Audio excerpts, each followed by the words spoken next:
Christophe Negelen. Merci, Monsieur le Président. Madame la Ministre, comme partout en France, la situation reste extrêmement compliquée dans les Vosges. En effet, la deuxième vague a touché un certain nombre de nos EHPAD de plein fouet. Et encore une fois, les résidents et le personnel sont en première ligne. Dans ma circonscription, l'EHPAD de Bussan illustre les difficultés rencontrées aujourd'hui sur le territoire.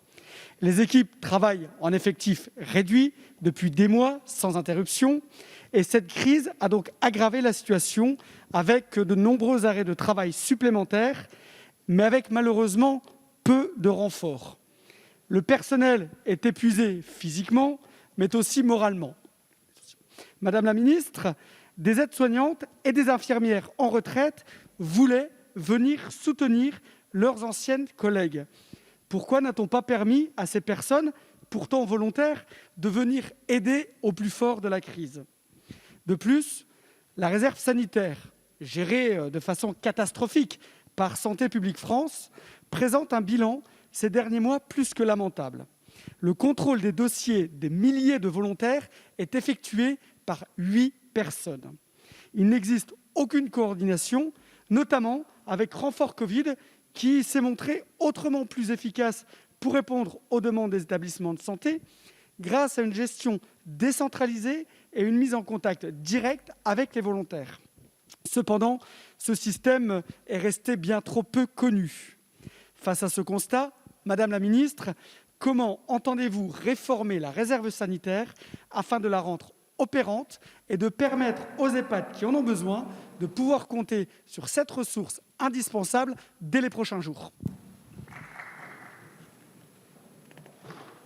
Madame la Ministre. Oui, merci Monsieur le député. Je partage avec vous cette préoccupation de renfort. Ça ne se décrète pas. Nous mettons tous les moyens possibles et nous activons tous les leviers possibles pour le faire. Mais vous savez, l'attractivité et l'engouement et l'appétence parfois pour des métiers ne se décrètent pas malheureusement.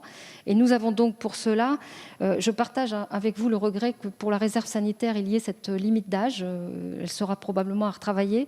Mais en tout cas, je le partage. En tout cas, nous avons mobilisé les étudiants en santé, vous l'avez peut-être vu.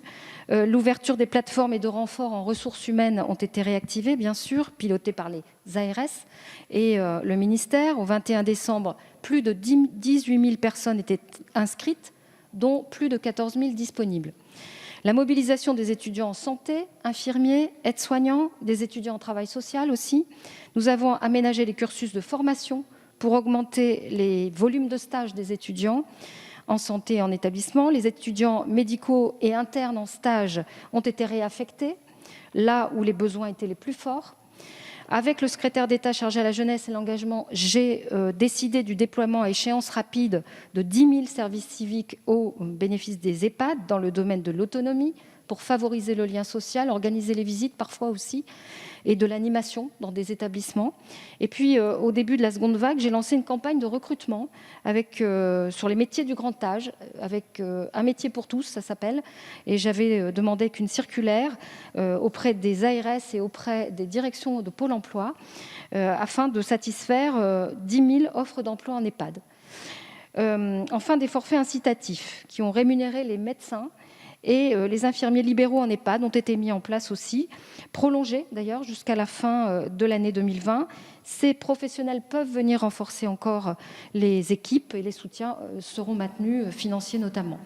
Ensuite, les soutiens psychologiques pour les professionnels. Vous l'avez certainement évoqué, un dispositif national de prise en charge médico-psychologique au bénéfice des personnels des secteurs privés et publics a été mis en place en avril et s'adresse notamment aux EHPAD.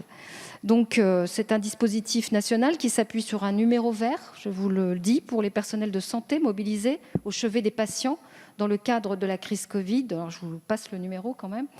Et un accueil par des psychologues cliniciens bénévoles intervenant conformément à une charte de bonne pratique sur laquelle ils s'engagent. Voilà, l'ensemble des EHPAD a été invité à se rapprocher de tous ces dispositifs.